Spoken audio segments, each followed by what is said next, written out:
morning, everyone. Hopefully Morris didn't give up on me because he was on the bench a little bit ago. There he is.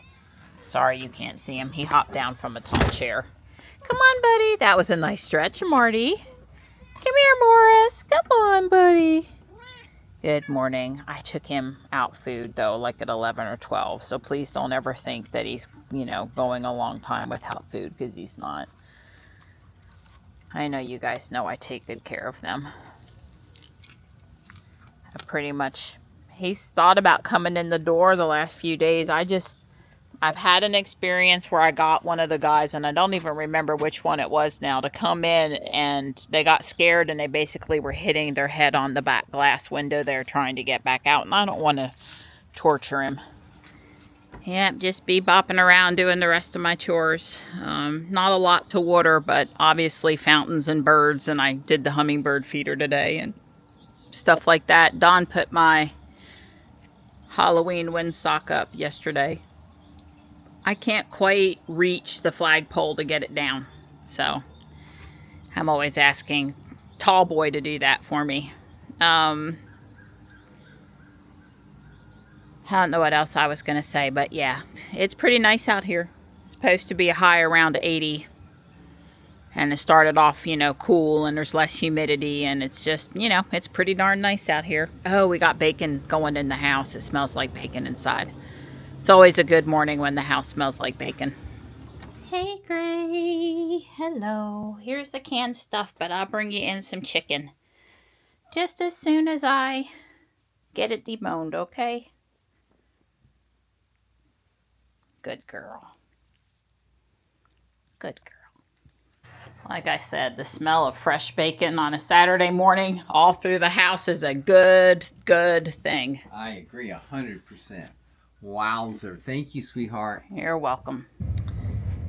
South Park is booming this afternoon. It's 1:45 with all three ball fields having practices. They don't generally play games on Saturday, but they sure do have practice.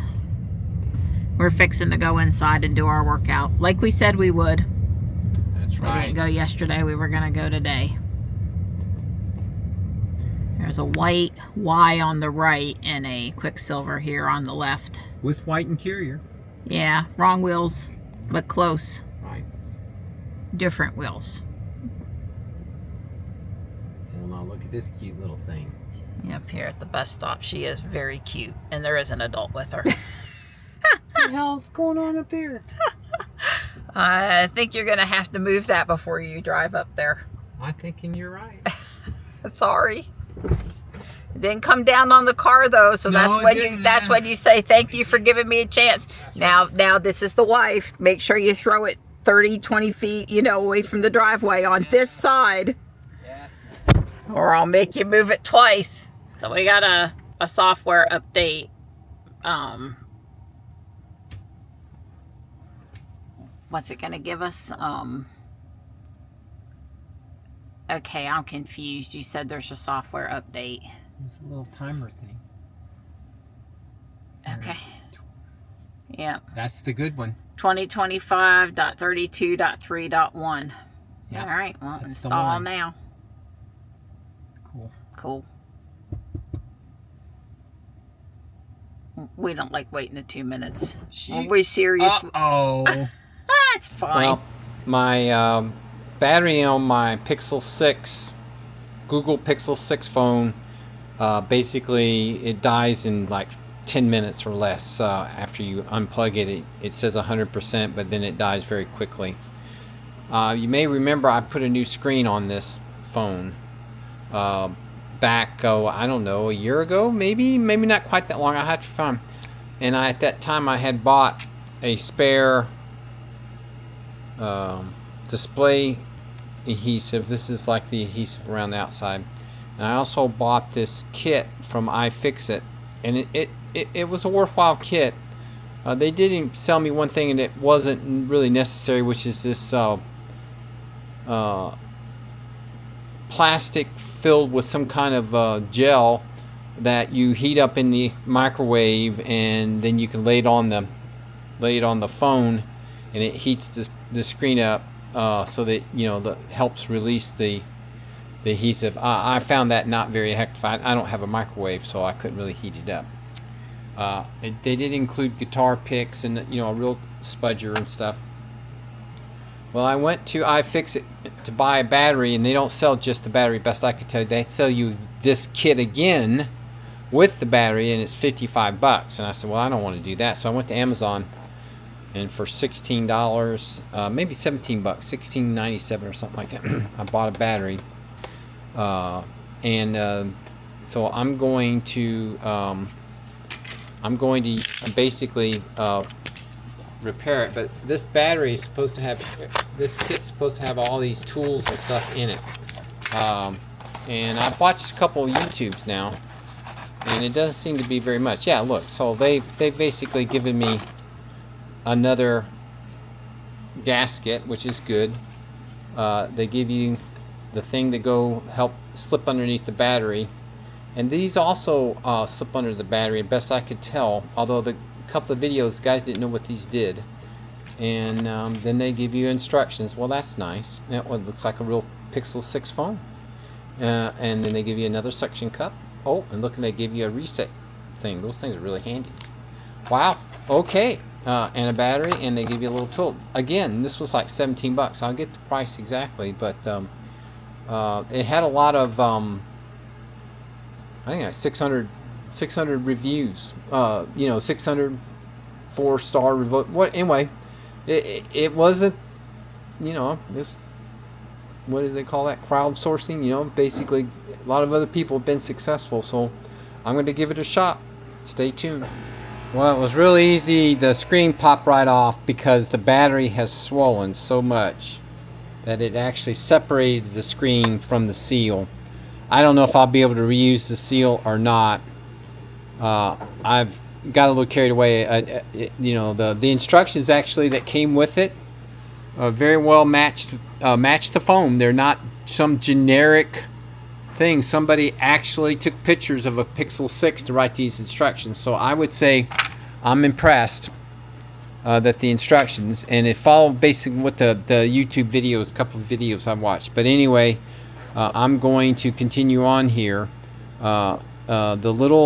I haven't used anything from iFixit yet. I'm going to just stick with the kit that I bought, and I'll make sure that Marianne puts the link in there in case, because this company, they make a lot of different kits for different phones, and I would say, based on this one so far, don't want to jinx my stuff, I would think this company, I would trust them with other phones.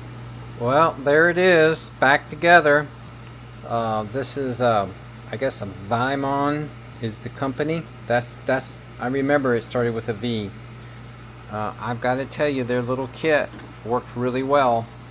I did not try to put new adhesive on anything. I just reused the tape. The adhesive stuck to the case that holds the battery down, so I just reused that adhesive. And the seal for the screen, I just reused that one. I didn't replace any of that, although now they gave me all that. This phone is 3 years old, and is that right? Yeah, 3 years ago in March, so it's basically coming up 3.5 years old. If it lasts me another year or two, that's fine, and I keep it in the case. Which is why it's lasted so long, other than the fact I dropped and broke the screen. But anyway, I was very impressed. I did end up using their pick, which is better than the iFixit pick. It's thicker, but it's got a thin little lip. So I found that little lip very helpful at prying up the battery. Oh yeah, that was the hardest thing, getting the battery out. The actual battery was stuck really good, and I heated it up with my little heat gun, and maybe that helped, maybe it didn't, but really, although somebody said they didn't recommend, don't use metal tools, this is what got it going. I slipped this in there and spun it not just a little bit, and then I ever so slowly pulled up and kind of picked up on the tip, and it slowly broke that adhesive. So the key is the adhesive will let go slowly. You're not going to exert a lot of pressure on it and rip it off. You got to slowly just keep the pressure on it, and it probably took 2 minutes for the battery to finally lift up completely away from the thing. And one other thing, the new battery, I was very concerned. This little cable right there, they had folded it like this and then back over, and I was very worried. I flattened it out and got it nice and flat, and it seems to be working. So I think that's okay, but I was concerned about that. That cable might had been damaged, but hey, all's well that ends well. I'm going to put the case on it and call her done.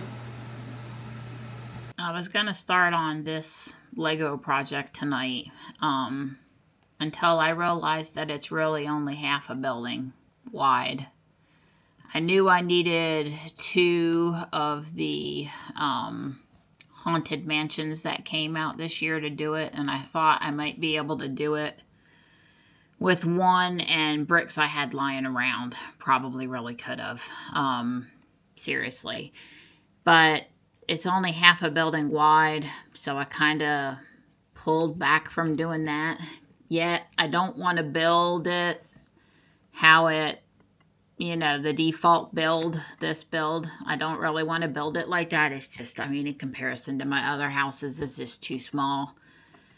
If you look at the back side of it, it's open in the back. I'm trying to get to it. It's open in the back, but it does kind of swing neat, but it's open. But I don't know, maybe I'm just going to build it as is now.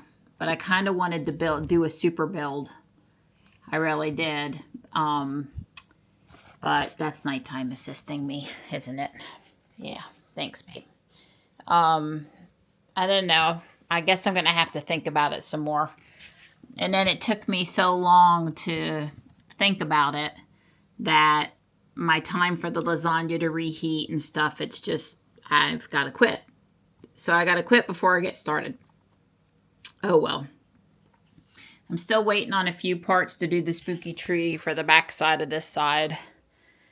I've got a witch instructions I downloaded that I might want to build.